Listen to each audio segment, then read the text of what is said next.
Paramahamsa Sri Nithyananda, or Swamiji, is a revolutionary spiritual master of our millennium. He walks on a mission to heal the world through the powers of meditation.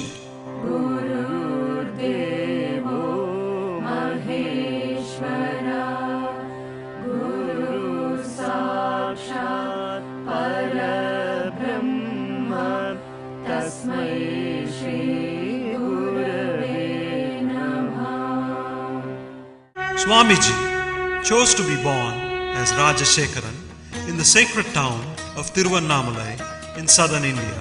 Mastering yoga and rigorous spiritual practices at a young age, Rajashekaran finally left home for the Himalayas in the quest of the ultimate truth.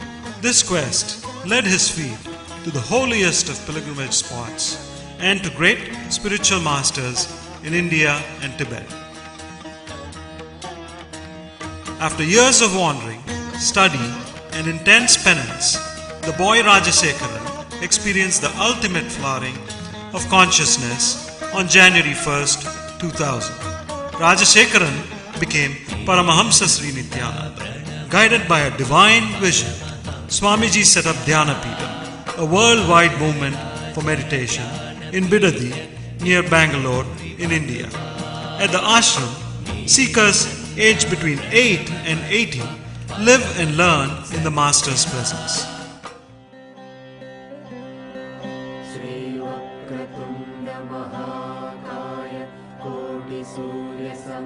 Ananda healing, a unique healing science formulated by Swamiji, has been baffling the medical world by curing diseases ranging from migraine to cancer.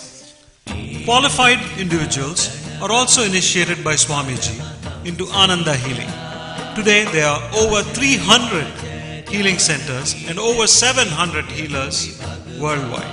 The Ananda Spurana program is an intensive workshop for chakra healing and meditation that brings together philosophies and techniques from the world's major spiritual streams. The Nithyananda Spurana program, or NSP, is an advanced level course where participants work on all their 7 energy bodies.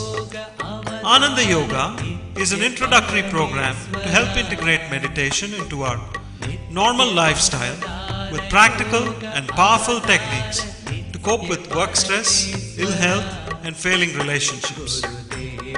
Swamiji also reaches out to people with dhyana satsangs or mass meditation camps that take meditation to the remotest towns and villages of India. Swamiji travels the world, committed to spreading awareness about the role of individual transformation in shaping global communities. With a pragmatic vision that links Eastern philosophy to the Western scientific thought, Swamiji continues to awaken humanity to the significance of spirituality in our time.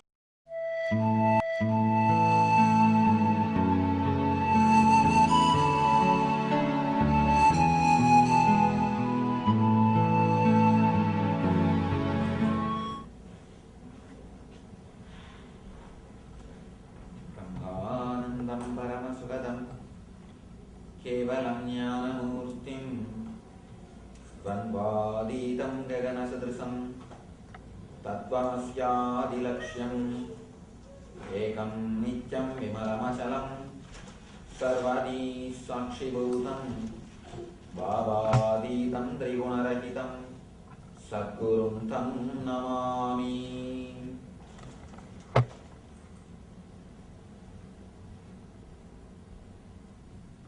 Welcome you all, my love and respects.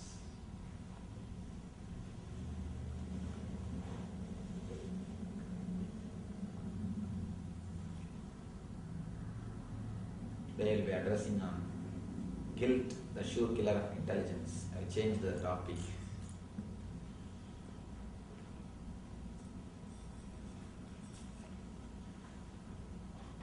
Because tomorrow we are going to a religious place, temple. I will be speaking about prayer.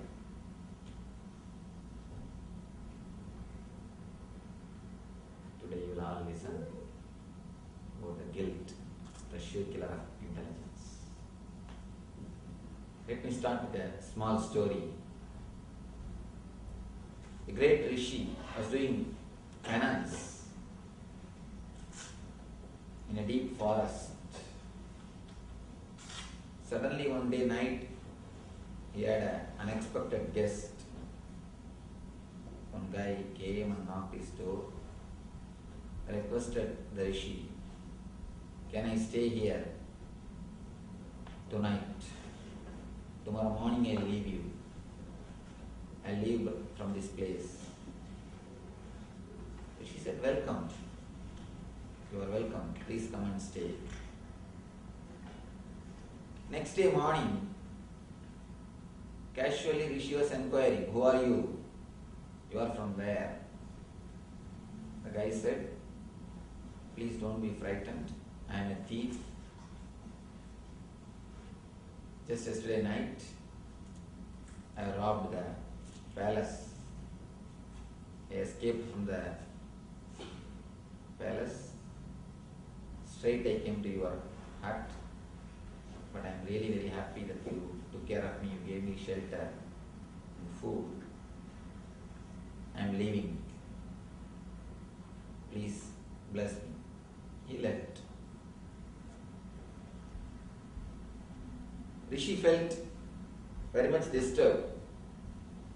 Oh, what a big sin I have committed by giving shelter to a thief, by giving food to a thief. He started weeping and he wants to do some prayaschitta. He wants to wipe his sin out. He started praying, "Oh God, please forgive me. I don't know what should I do to remove this sin. I gave shelter and food for a thief for one full night. Please forgive me." He was weeping and wailing. Suddenly he heard a voice from the heaven. That voice is also weeping. He heard somebody weeping from the heaven. He was surprised. Asked, "Who is weeping?" From above he heard the voice, "I am God, I am weeping." She asked, "Why are you weeping?" God said, "You have given him food and shelter only for one day. You think that is a big sin. That itself is a big sin. I am giving food and shelter for him every day. Where will I go and wash my sin? That is why I am weeping." You need to understand there is a beautiful thing to be understood from this story. The rishi had a concept that I am holier than him. He had more ego than the real feeling. His ego was only corrected by this God's message.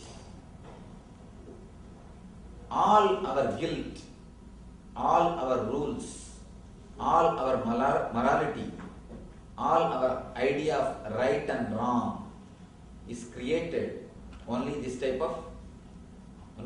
type of rishis. These rishis, this type of rishis, not all, this type of people who think they are holier than others,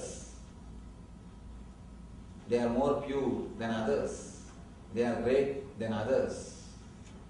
They created the rules which created guilt in you. According to me, guilt is the greatest sin.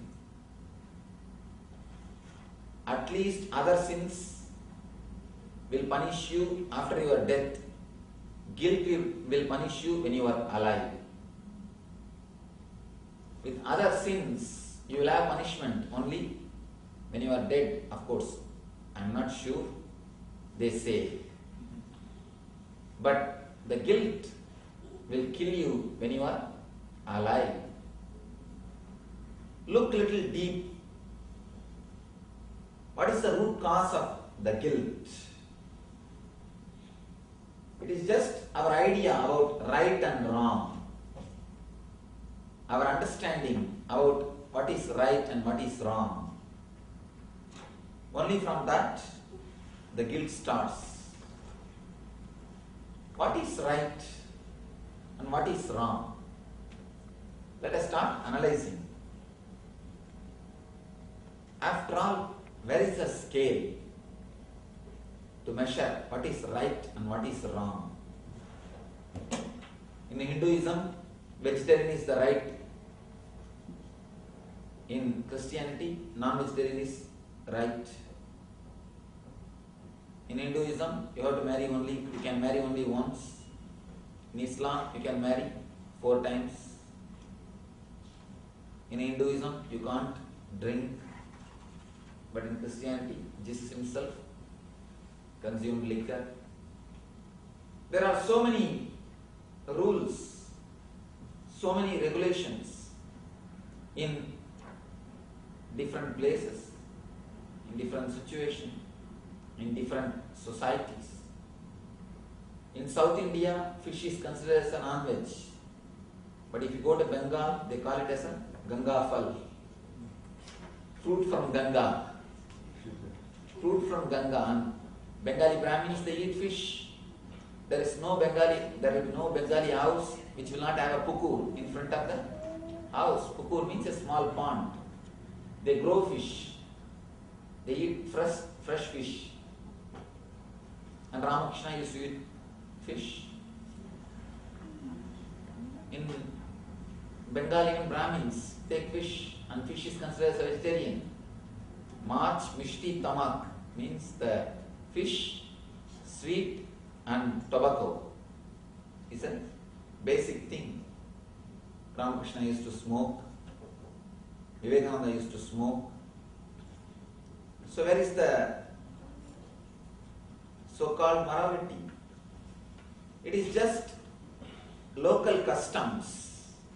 In course of time becomes a morality. If you see the ancient scriptures, epics of India, Mahabharata, Draupadi was married to 5 men. And so many different kind of life, so many different kinds of things.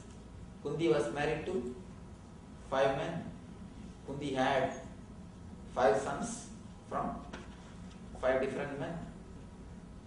And Draupadi lived with 5 men. There are so many different kinds of morality, so many different kind of life structure, so many different kind of thinking system. In different times, different rules was formed by different leaders. In some society, something is morality. In some other society, same thing is immorality. In some society, something is right. In some other society, the same thing is wrong. Here I saw a big fun in one state. This state, casino is not allowed, it is illegal. That side, it is legal. Just only the river is the border. Inside the river itself, they have a big casino. One side it is legal, the other side it is illegal. Something is law in some place, the other place, on the other side, same thing is illegal. So where is the scale of right or wrong? For somebody, some particular food is a amrita, nectar. For somebody, the same food is poison. Where is the scale to measure what is right and what is wrong? There is no scale. That is why in Sanatana Dharma we have two scriptures. Sanatana Dharma is the only Dharma which is courageous to have two kinds of scriptures. All other religion in the planet Earth, they have only one scripture, one book, ultimate, that's all. There are many religions which say their book can never be updated. Their book can't be updated. Even softwares can be updated. If their book cannot be updated, I don't know what to say. There are many religions which says their book can never be updated. But Sanatana Dharma is the only courageous religion which says their book can be updated. They have made it as a two portion. One is Sruti, another one is Smriti. Sruti means the ultimate laws about enlightenment, Atman, the concept of realization about the universe. Smriti means the social laws, the day-to-day rules and regulations. We are the first courageous people who declared Smriti can be changed. Time to time, enlightened masters can create new Smritis. Enlightened masters can write new Smritis. Because we know no morality can be morality forever. No law can be law forever. Because morality and law is based on the situation. If the deer population becomes too much, you are allowed to hunt. Same way, once upon a time in India, cows population was too much. That is why they started giving cows in sacrifice. Once it has become too low, they started worshipping. These rules are all created for the sake of maintaining the equilibrium in the society, maintaining the harmony in the society. When we all live together, we need few basic understandings to live happily. For example, you will not kill me so that I will not kill you. That's all. You will not try to kill me so that I will not try to kill you. Both can live happily. Like these few basic understandings, slowly, by and by, they became rules. They became morality. The problem is, as long as you understand the root of morality, you neither behave immorally, nor you get disturbed by this morality. But once you don't understand the root, once it becomes just a teaspoon feeding, sort of a forced rule, then not only you try to escape from that rule, and you create deep guilt in you. If it is just a forced rule, you always try to overspeed when you don't see the cop's car. When it is forced rule, you always try to go beyond. There is a taste in it. Actually, there is a taste when you do something which you are not supposed to do. One guy who has become addicted to smoking, he came to me asking for help. Swamiji, please help me to quit smoking. I don't know how I became addict. Please help me. I asked him, how did you stop? He said, no Swamiji, I never felt like smoking. I hate even that smell. But one day in a corner, myself and my friend both were standing and talking. In a street corner, my friend was smoking. My father saw from a distance and he thought, I am also smoking. When I went back to the house, he started firing me. He started shouting at me that when did I start smoking and all these things. I tried my best to explain to him that I was not smoking, but he is not ready to listen to me. He shouted at me. Then I thought, anyhow, he has shouted, why not smoke? I had the punishment, why not enjoy? That is the way I started Swamiji. Most of the time, just the curiosity, we have a taste. If you are asked not to do something, you feel a joy, a sort of a satisfaction by doing it. And there is a basic tendency in every human being. When you say no to your parents, you feel you prove you are a man. As long as you say yes, you are only a child. You are not mature. When you say no, you think you become mature. It's a basic tendency you can see in the teenagers, especially in this country. The moment they say no, they feel they become mature. They are grown up. You feel you are mature. You become man or woman by saying no to your parents.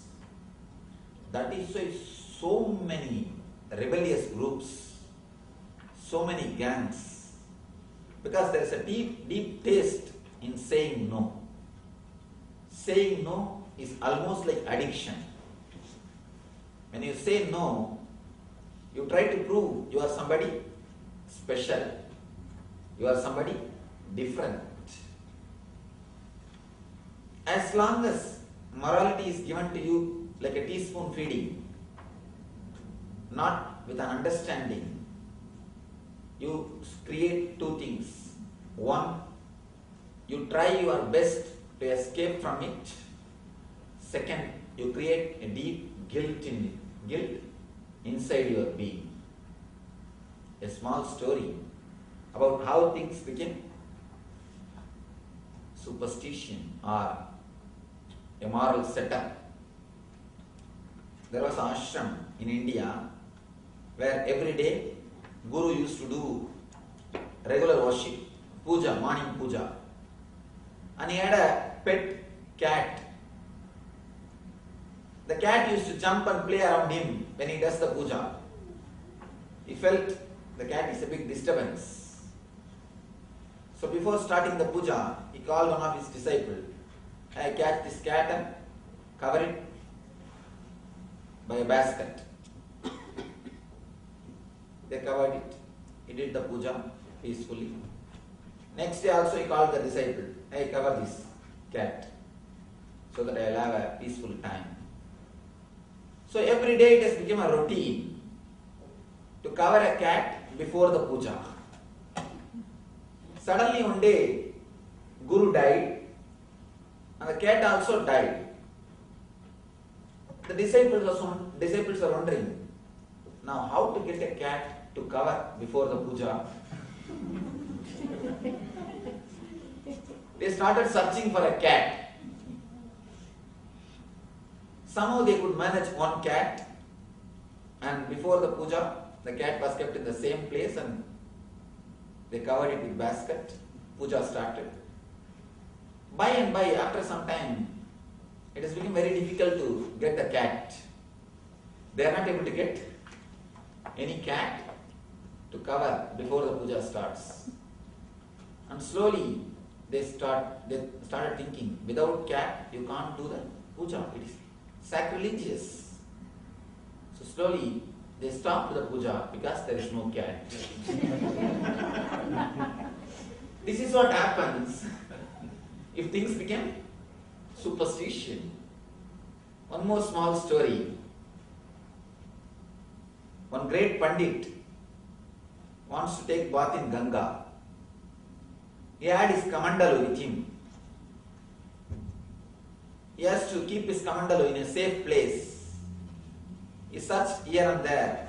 There was nobody who is trustworthy to whom he can hand over his kamandalu and go for Ganga Snan.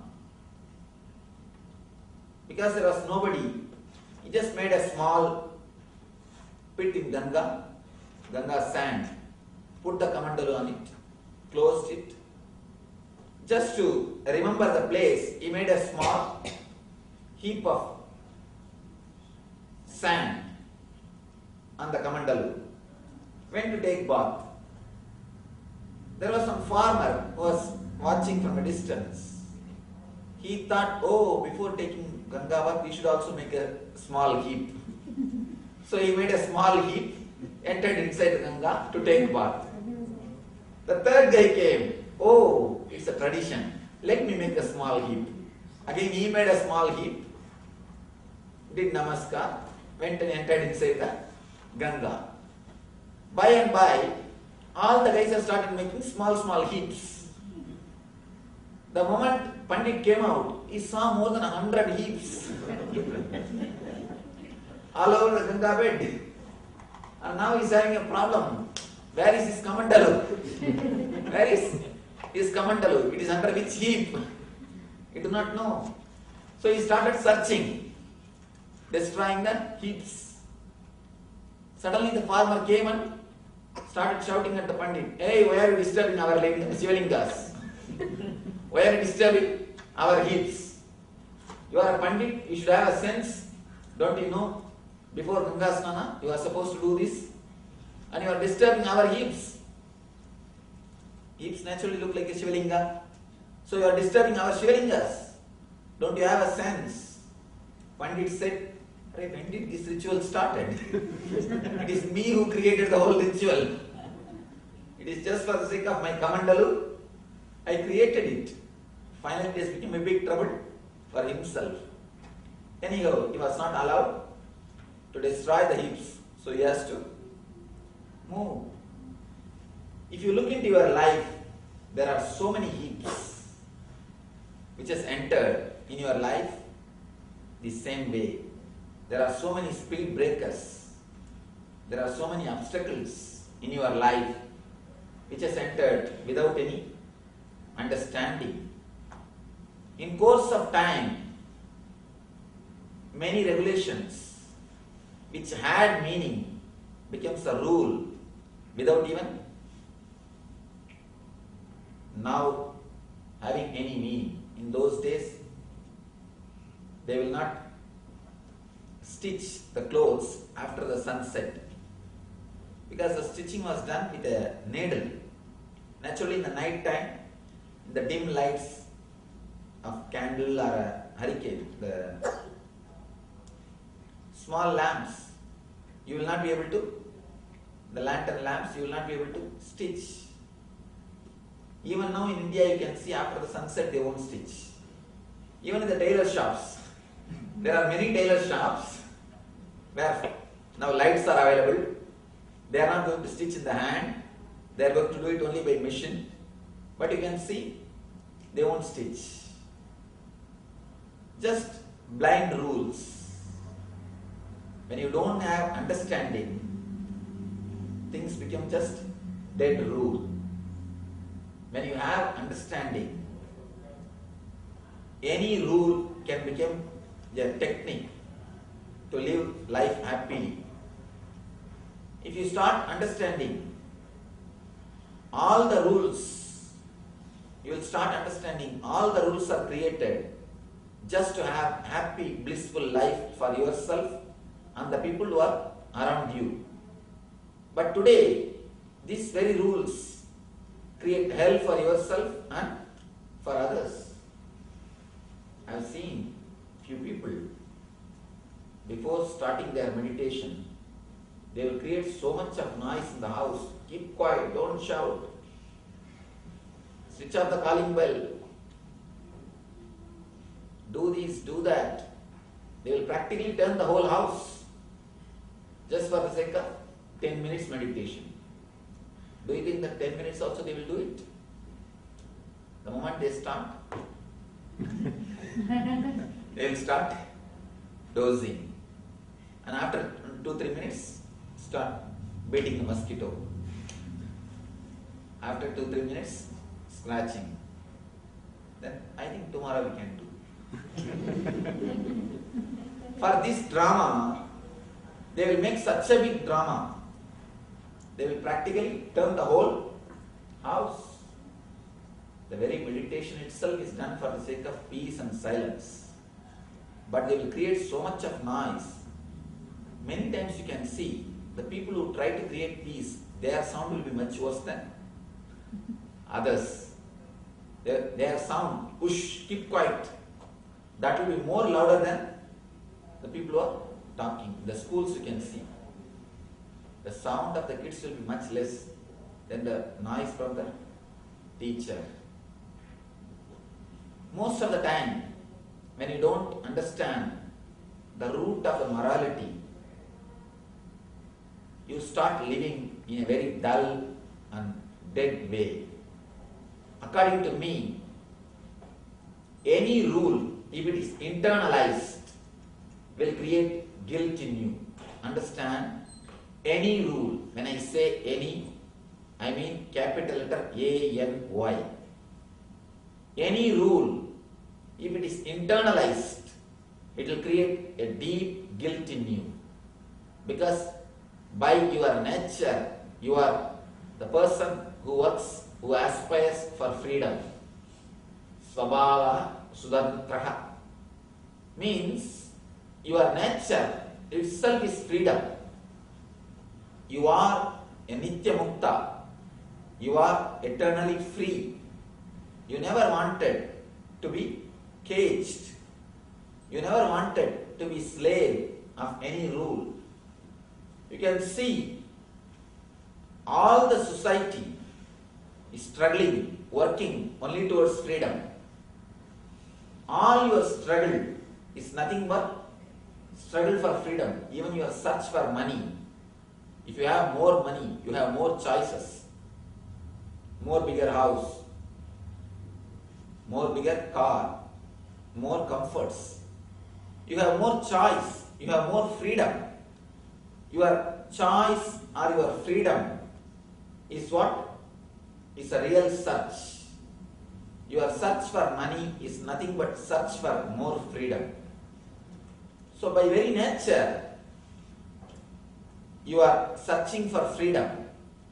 You never wanted to be caged, encaged by any rules, any morality. When some morality is given to you as a rule, either you try to go beyond. If you can't, you take revenge on them. You always take revenge.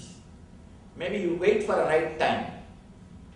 You wait for a right time, you take revenge on them. People are again and again come and tell me, Swamiji, my son is not taking care of me, my daughter is not taking care of me.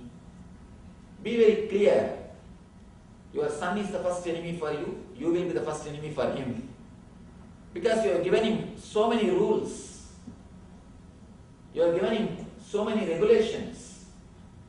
You have given him so many laws. So almost you are a master for him when he was young. So naturally you will see one part of his mind.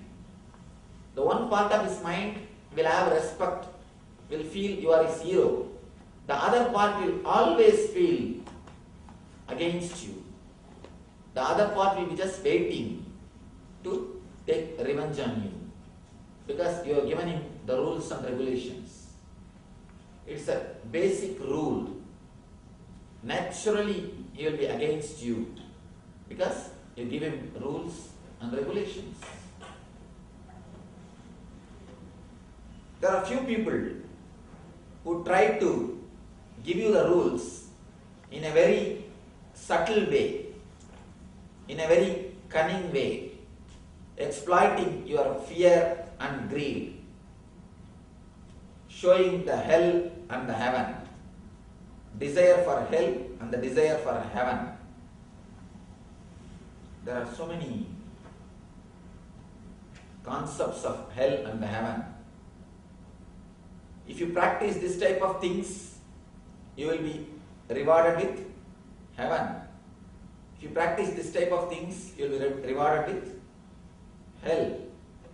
This concept of hell and heaven is a subtle way of exploiting your being, your guilt and fear, your greed and fear. When you are given some rules based on the greed and fear, you start creating a deep guilt in you.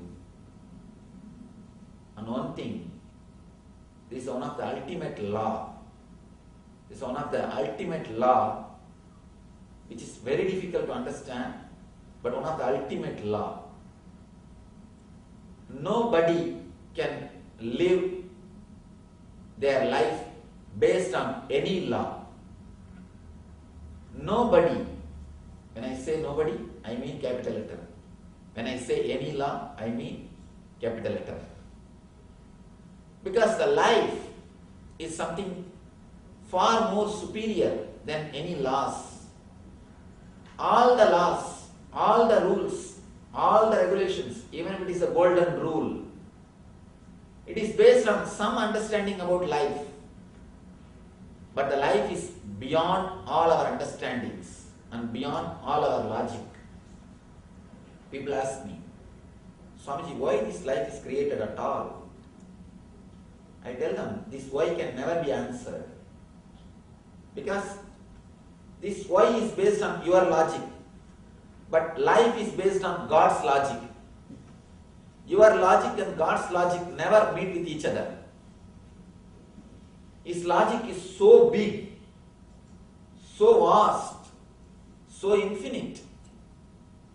You can never meet his logic.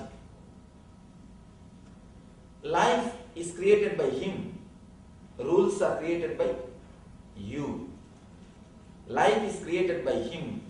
Laws are created by you. Naturally, your laws can never match or fix with God's logic or God's life. Life is natural, laws are societal.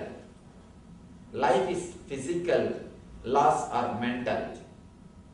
So all your ideas, all your do's and don'ts, all your morality, all your right or wrong is given to you by society. You are called as a saint or as a sinner only by the society. As long as the society titles you as a saint, you are saint. The moment society titles you as a sinner, you are a sinner. If you kill somebody in the society, you will be called as a murderer. You will be punished. If you kill somebody in the war front, you will be called as a hero. You will be rewarded with a big award. So it is social structure. It is just societal. When you start internalizing the laws of the society inside your mind, you create a deep wound in your being. You destroy your intelligence. According to me, rules and regulations are only superficial. All your morality, look little deep, is only skin deep. It is just skin deep. Your nature is always struggling to express, to go beyond all the rules, all the regulations, all the morality. Your consciousness is always trying to break through your conscience. Your consciousness continuously fights with the conscience. Conscience is societal. Consciousness is natural. Conscience is a poor substitute for consciousness. People ask me, what is this, Swamiji? You are breaking all the basic laws. You are pulling down the whole social structure. You are pulling the whole rules and regulation.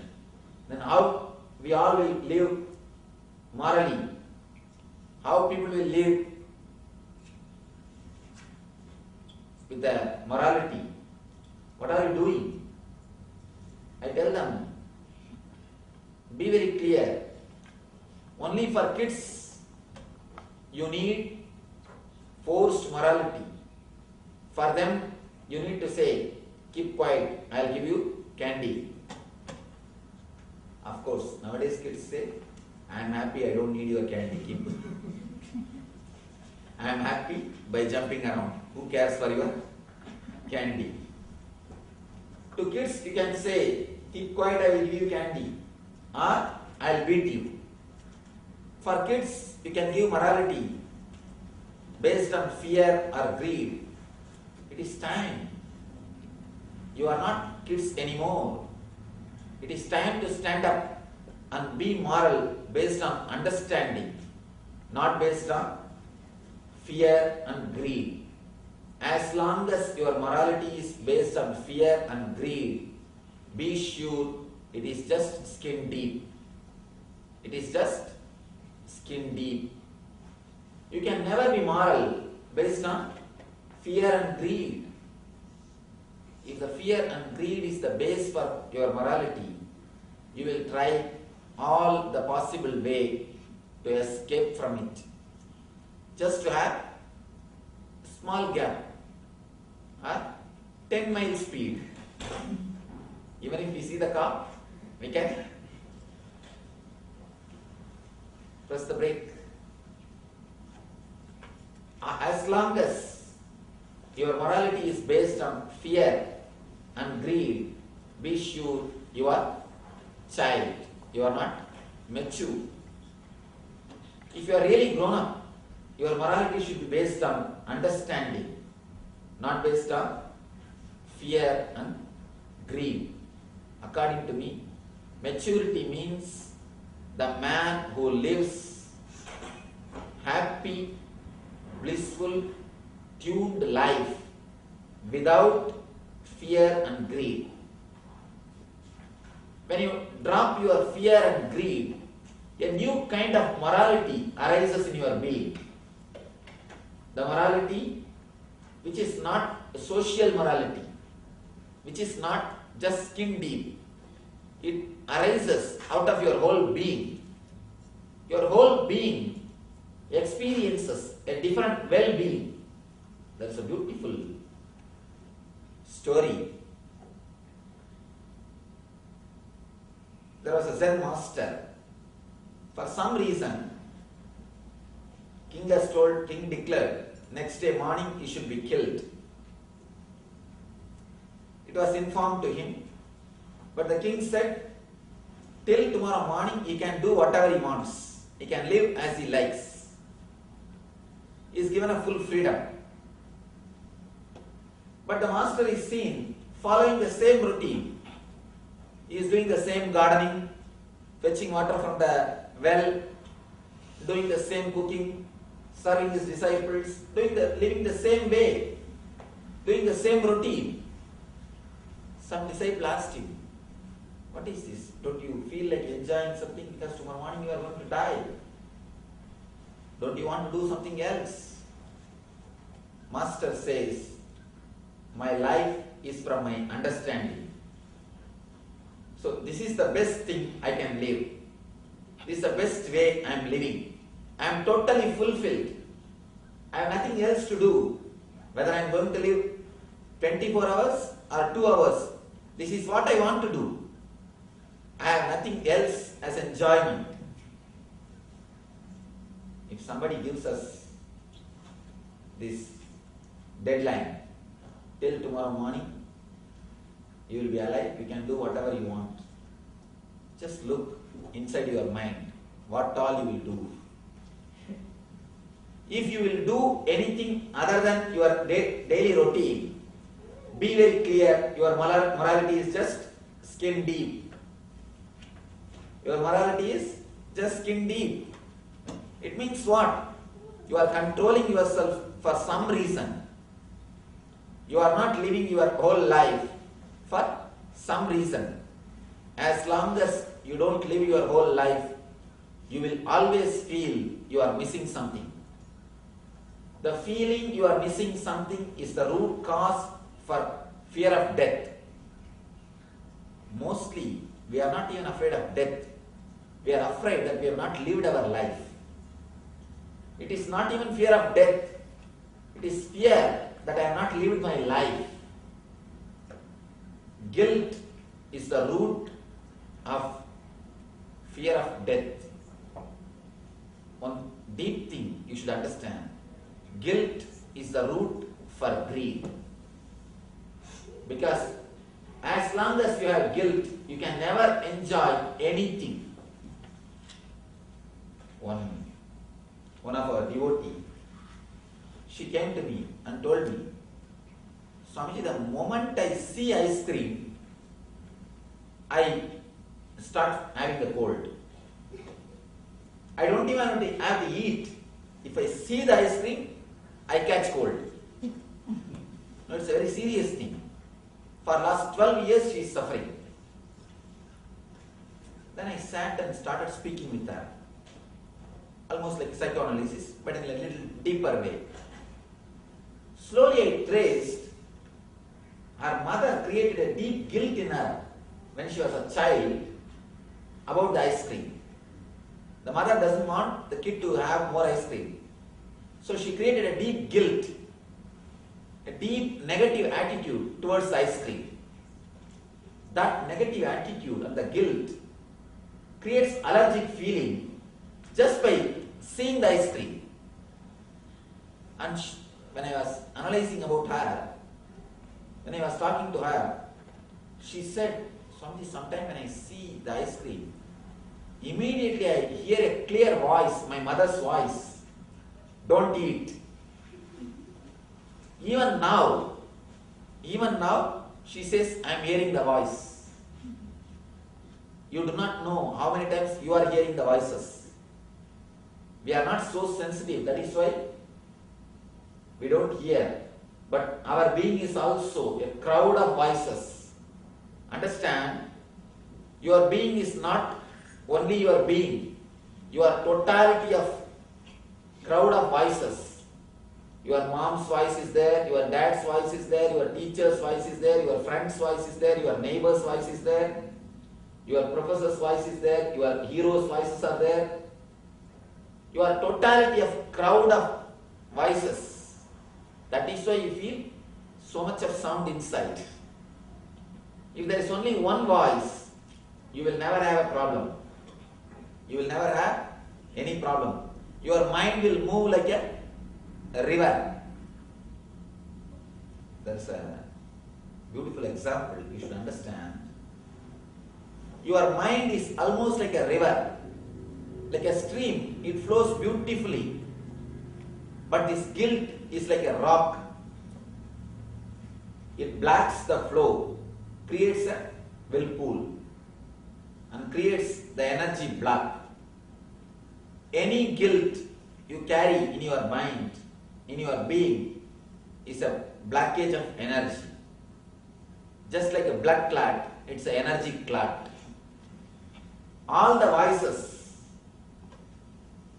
which is inside your mind is the root for the guilts.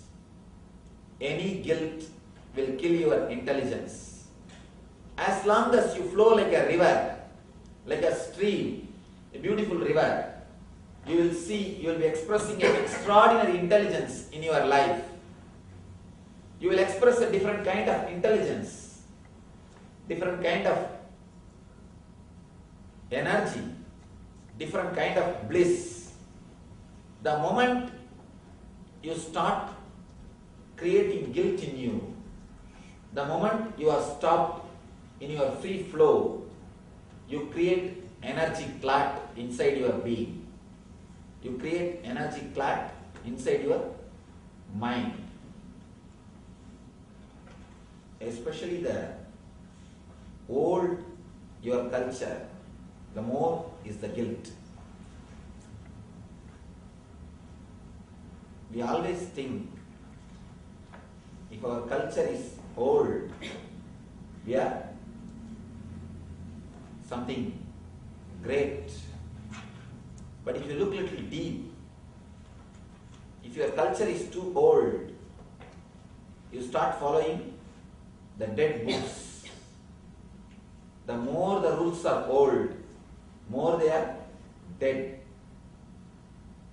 If you don't remove the dead bodies from your house, not only they will be occupying the place, they will start smelling. It's a very dangerous thing. For example, if you use last year's train timetable for this year, where you will end up? You will end up only in the platforms, never in the train. If you start using the old timetables, of course in India new timetable also, don't work, that is different. The older the timetable, less the benefit. If you live based on the past rules, without having the understanding why the rule is created, you will create a deep wound inside your being. You will create a deep wound inside your mind. After talking to her, then finally I analyzed. Finally I came to the conclusion. It is her mother's voice which is creating disturbance. I gave her a simple technique. Just get 5-6 ice creams and don't bother about your mother.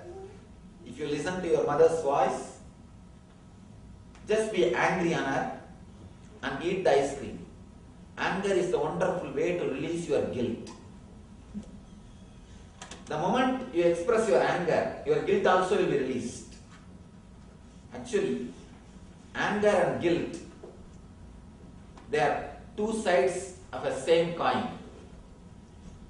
They are two different sides of a same coin. Anger is a wonderful way to release the guilt. The moment you become angry and the person who created guilt in you, you will come out of the guilt. I tell many times, if you create guilt based on somebody's opinion, how you create guilt? Because you have respect for that person. The moment you become angry, naturally the respect is lost. You understand you are exploited, you are disturbed. One more thing, even that person will not know he is exploiting you. One more incident. One American boy was brought to me with a complaint. Mother says, Swamiji is not obeying my words. Please advise him. I felt a little awkward because I never obeyed my mother. How can I tell him to obey? And the guy really looked very intelligent. Somehow the mother was pestering me. I have no other way. So I started talking to him. Arey, why don't you obey your mom? She made me even obey her. I am advising you. Why don't you obey? He suddenly asked, Swamiji, she herself is not happy. If I go behind her words, where will I end up? I will also end up in the same way. Why are you asking me to obey her? Why are you asking me to listen to her? I was just shocked. Of course, somehow I convinced him, but I was not convinced. Somehow I managed to convince him, but I am not convinced. So I think next generation kids are going to sue the father, mother if they fall in depression. It's going to happen. Anything can happen in this country, I don't know. Kids are going to sue the parents. These guys did not give me right mental setup. That is why now I am feeling depressed. So be very careful. We have to find out some method where we will not create guilt in the kid's mind, where we will create only more intelligence, more understanding, and more bliss in their life. According to me, experience is more solid than morality. Consciousness is more solid than conscience. Of course, you need little patience to create consciousness. You need to work on them. You need to explain every step to them. You can't just give teaspoons. You can't give consciousness in teaspoons. Conscience you can give in teaspoons. Just do's and don'ts. But consciousness you can't give in teaspoons. You need to work with them. But unless you have so much of patience, you have no right to bring one more life into the planet Earth. People come and ask me, Swamiji, it is very difficult. You don't know, if you have one kid then you will understand. You speak all these things, but it is very difficult to manage them. It is very difficult to give intelligence. Naturally we have to create only guilt and rules for them. If you can't take the responsibility, then think twice before you give birth to kid, before you bring somebody to the planet Earth. Understand, have you solved your life problems? Did you find solutions for all your life problems?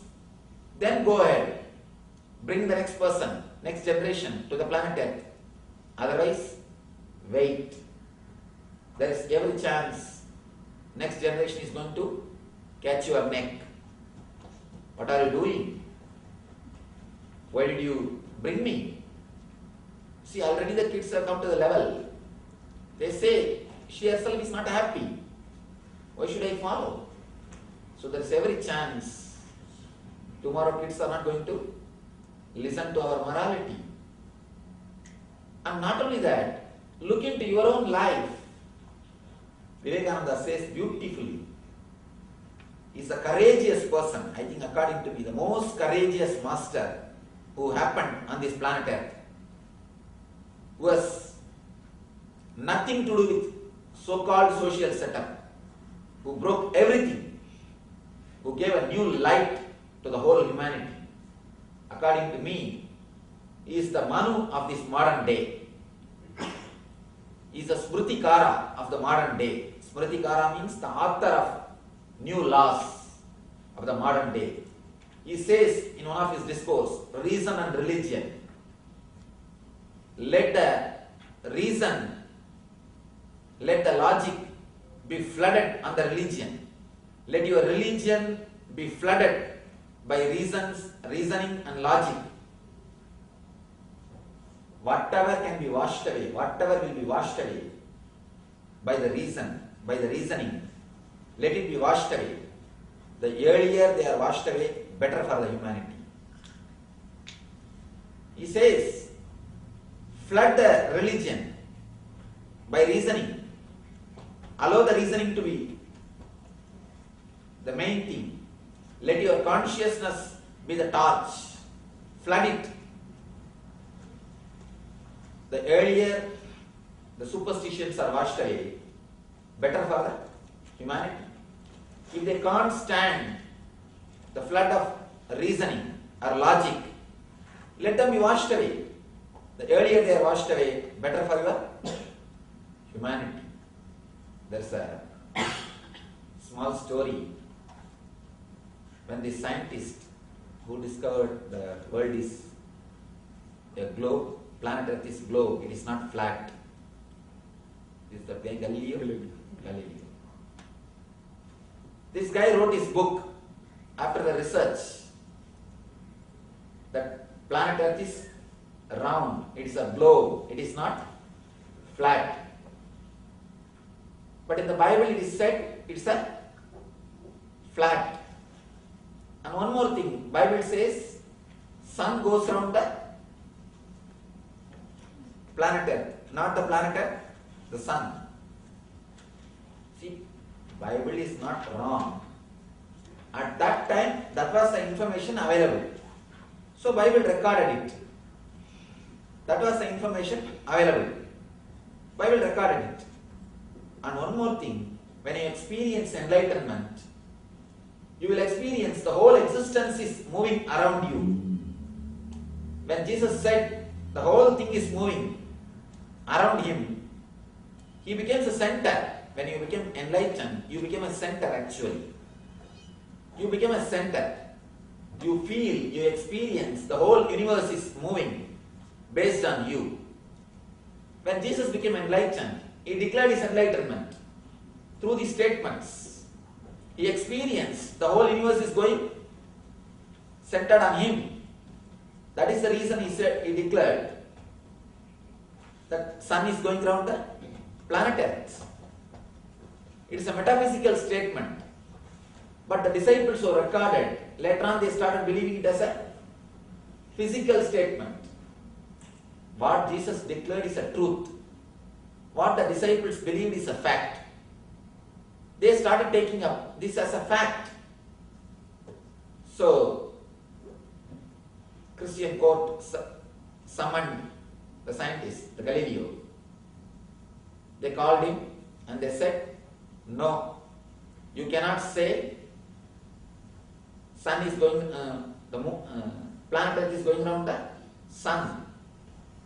Bible says sun is only going around the planet Earth. You have to change your statement or you will be killed. The guy said, all right, I'll change my statement. He changed his statement. No, my statement is wrong. Sun is only going around the planet Earth. He changed everything. He made a small footnote below. You see, because I am a Christian, I changed my statement. But sun or the planet Earth are not Christians. So they go around only as they go around. They are not going to change their directions according to my statements. Just because I change the statements, they are not going to change the directions. When you catch the hands, naturally, not only you don't look towards the moon, you change the direction of the hand and next generation looks somewhere else. Not only you miss the moon, you take care such a way that next generation also misses the moon. Making metaphysical things into physical things, what I say, creating morality out of understandings. As long as they are understandings, they are nectar for your life. They create a tremendous intelligence in your life. The moment they are reduced to a superstitious belief, the moment they are reduced as a morality, they create deep guilt in you, and the guilt is the sure killer of intelligence. According to me, guilt is the worst killer of intelligence. Guilt will never let you move in your life. One small incident. One of our devotee, she had a tumor in the end of the spinal cord, the root chakra, the Muladhara chakra. For 20 years she suffered.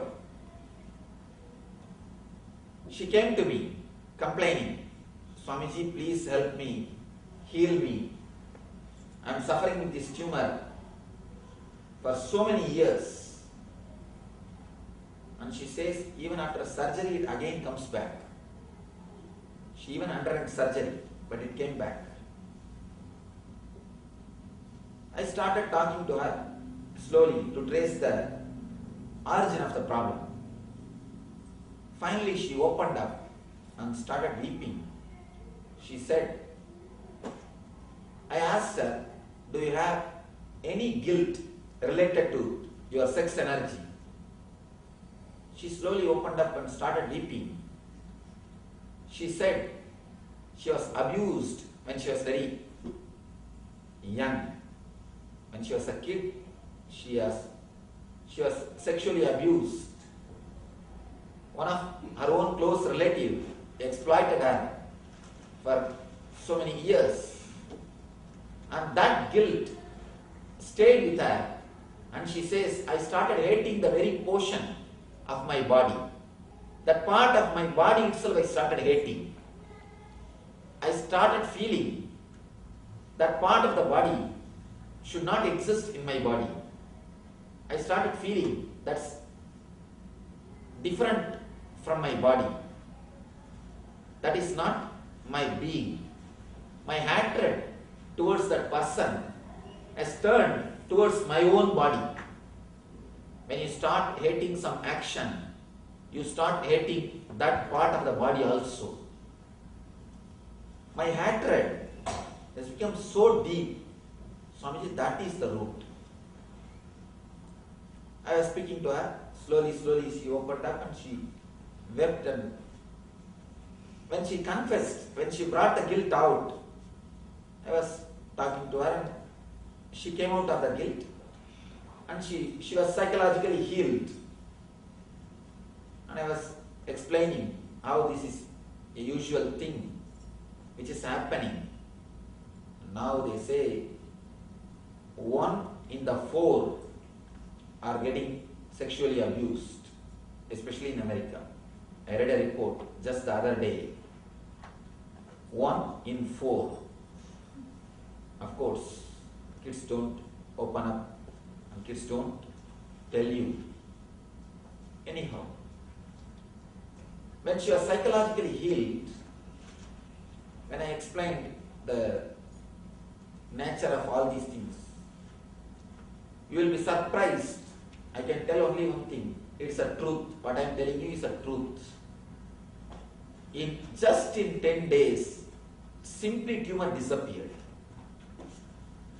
I gave her a small meditation technique to meditate on that area. I told her, express your anger towards him. Weep, shout, cry. Just close the doors, be in a separate room, and take a pillow, think of him, beat, shout, cry, throw your anger out, and after that, sit silently and feel that part of your body that part is also your body. Stop hating that part of your body. You will be surprised. Just this simple technique. 10 days, tumor disappeared, never came back. Never came back.